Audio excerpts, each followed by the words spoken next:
Sharks might be the coolest animals in the ocean, but when things go wrong, it's like a real-life horror show.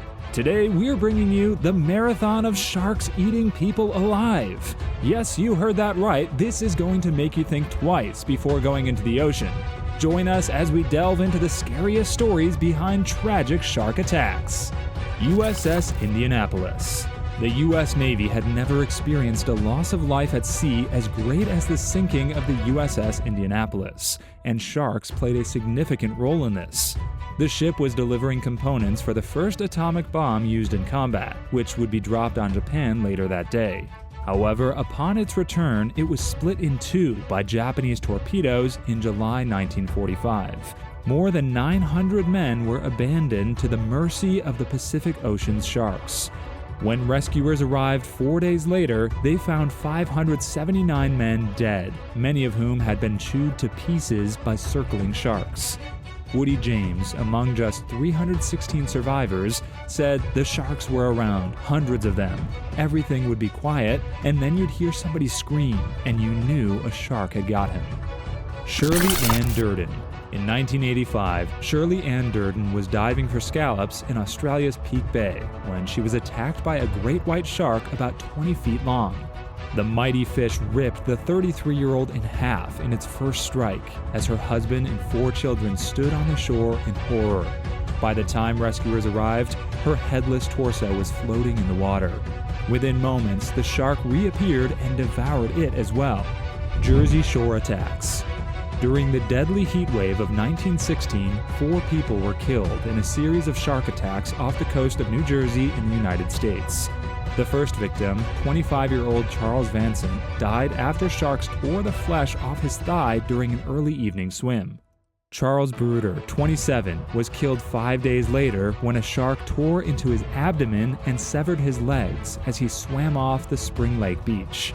And that's not all. 6 days later, on July 12th, the final attacks took place in Matawan Creek. Lester Stillwell, a 12-year-old local boy, was dragged underwater while swimming with friends in the creek. Stanley Fisher, 24, dove into the water to look for Stillwell, but was attacked by the shark and died. 2 days later, the 12-year-old's mutilated body washed up 150 feet upstream. Robert Pamperin. Another trip to California's waters, another case of diving for sea snails, and yet another shark attack. Who would have guessed abalone diving was so dangerous? Pamperin and his friend Gerald Lehrer were diving off the coast of San Diego in 1959 when Pamperin let out a loud scream and then vanished beneath the water. Lehrer turned around to see his friend standing upright and unusually high in the water, his mask missing. Lehrer swam closer, watching Pamperin slowly vanish into the crimson waves. And diving beneath the surface, he saw his friend being dragged to the seabed by the jaws of a 22-foot shark. Lehrer swam to shore to alert the lifeguards, but they couldn't find Pamperin, who had been completely devoured by the shark. The U.S. Coast Guard discovered only a single swim fin while searching for his remains in the water. Pacific Coast attacks. 4 shark attacks occurred off the Pacific coast of the United States over a 15-day period in 1984, beginning with the gruesome death of a 28-year-old abalone diver.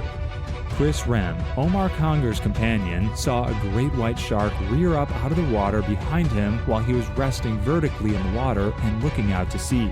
It grabbed him from behind, and while shaking him violently, pulled him under the water, Rem later told researchers. The shark then resurfaced and let go of Conger, swimming straight at him. Rem dragged his friend onto their dive mat and swam ashore, but Conger drowned. Barry Wilson. In 1952, while swimming near Lover's Point on the California coast, 17-year-old Barry Wilson was seen by witnesses jerking violently from side to side. Witnesses saw a shark rearing out of the water to attack the young tuba player from the front and drag him under.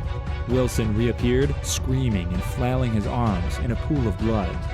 Wilson was severely injured in the brutal attack, and the rough water made his rescue even more difficult. During the 20-plus minute rescue effort by swimmers, the shark reportedly circled them but did not attack anyone except Wilson. 5 other swimmers fought for 30 minutes to drag him back to the beach through the rough surf, but he died before they arrived. Randall Fry. We are still in California, bracing ourselves for another heinous and tragic attack. Randall Fry, an ocean enthusiast, and his friend Cliff Zimmerman were diving for abalone off the Mendocino coast in 2004. Zimmerman said he turned away from Fry for a millisecond before hearing a whooshing sound and feeling the water move as if a boat passed by. He turned around to see Fry gone and a shark fin briefly visible before the surrounding water turned red. Zimmerman was able to return to his boat safely, but Fry was not so fortunate. The following day, a search and rescue team discovered his companion's severed head and body separately. Rodney Fox. A punctured diaphragm, ripped lung, and pierced scapula would seem to be enough to kill a man, but not Rodney Fox. Fox was defending his spearfishing title in 1963 when a great white shark grabbed his torso. Fox fought hard, even gouging the shark's eyes, and was eventually able to escape. He needed multiple hours of extensive surgery and over 460 stitches, but he survived. He has since become a great white shark expert, even helping to design the first underwater shark observation cage. Brooke Watson. British merchant sailor Brooke Watson, the first recorded victim of a shark attack, was swimming in Havana's harbor in 1749 when a shark attacked him once and then returned for more. Crewmates saw the attack and dragged the 14-year-old from the bloody water, saving his life. Despite losing a foot to a shark and later having his leg amputated, Watson went on to serve as a Member of Parliament for 9 years before becoming Lord Mayor of London. Singapore, 1909. As passengers on the French steamer La Seine discovered the hard way in 1909, it's not the water itself that you have to fear when a ship sinks, but what swims beneath its surface. La Seine was traveling from Java to Singapore when it collided with a British steamer in the Rio Strait, 28 miles from shore. The passengers barely had time to react before the ship went down in less than 5 minutes, sending everyone on board into shark-infested waters. Papers at the time estimated that 93 of the 154 people on La Seine had drowned or been eaten alive. Ian Redmond, 2011. What began as a romantic vacation quickly devolved into tragedy. Redmond was snorkeling off Anse-Lagio Beach in Seychelles on his honeymoon when he was attacked by a shark. Redmond was dragged to shore by a vacationer in a small boat, but the shark had already taken his arm and leg. Redmond died on the beach in front of his wife of only 10 days.